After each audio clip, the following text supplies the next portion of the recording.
मृत्यु के बाद क्यों 10 दिनों तक जरूरी है पिंडदान, जानिए इसका रहस्य। गरुड़ पुराण में जीवन और मृत्यु से जुड़े तमाम रहस्यों को उजागर किया गया है। मृत्यु के बाद 10 दिनों तक पिंडदान करने का क्या महत्व होता है? मृत्यु के बाद आत्मा का क्या होता है? मृत्यु के बाद क्यों 10 दिनों तक जरूरी है पिंडदान, जानिए इसका रहस्य। जीवन में क्या क्या घटित होता है और उन परिस्थितियों का सामना कैसे किया जाए, ये सब तो हम खुद के जीवन से और अपने आसपास के लोगों के जीवन को देखकर समझ सकते हैं। लेकिन मृत्यु के बाद क्या होता है? क्या वाकई स्वर्ग और नर्क जैसे कोई लोक होते हैं? इनके बारे में जिंदा रहते हुए कोई नहीं जान सकता। लेकिन अगर आप गरुड़ पुराण पढ़ेंगे तो आपको इन बातों के जवाब भी मिल जाएंगे। गरुड़ पुराण एक ऐसा महापुराण है जिसमें व्यक्ति के जीवन को बेहतर बनाने के तरीके से लेकर मृत्यु के बाद जीवात्मा की तमाम स्थितियों का वर्णन भी विस्तार पूर्वक किया गया है। सनातन धर्म में किसी की मृत्यु के बाद 10 दिनों तक पिंडदान करने का रिवाज है। ऐसा क्यों किया जाता है, जानिए इस बारे में क्या कहता है गरुड़ पुराण। अंगूठी के आकार के बराबर की जीवात्मा।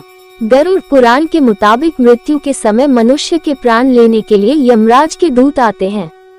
अंतिम समय में जो व्यक्ति जितना ज्यादा मोह माया में उलझा रहता है, उसे प्राण त्यागने में उतना ही कष्ट होता है।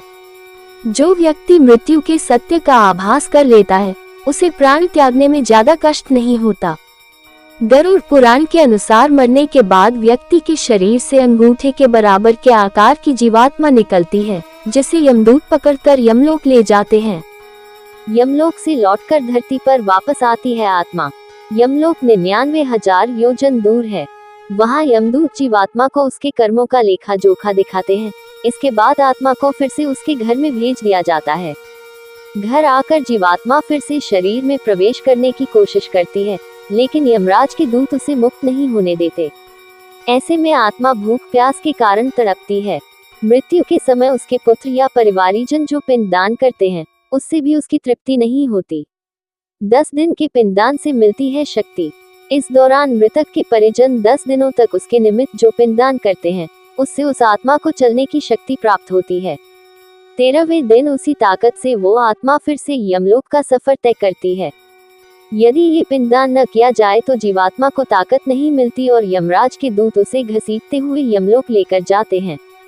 यमलोक पहुंचने के बाद यमराज जीवात्मा के कर्मों के अनुसार न्याय करते हैं और आत्मा को स्वर्ग, नरक या पितृलोक भेज देते हैं।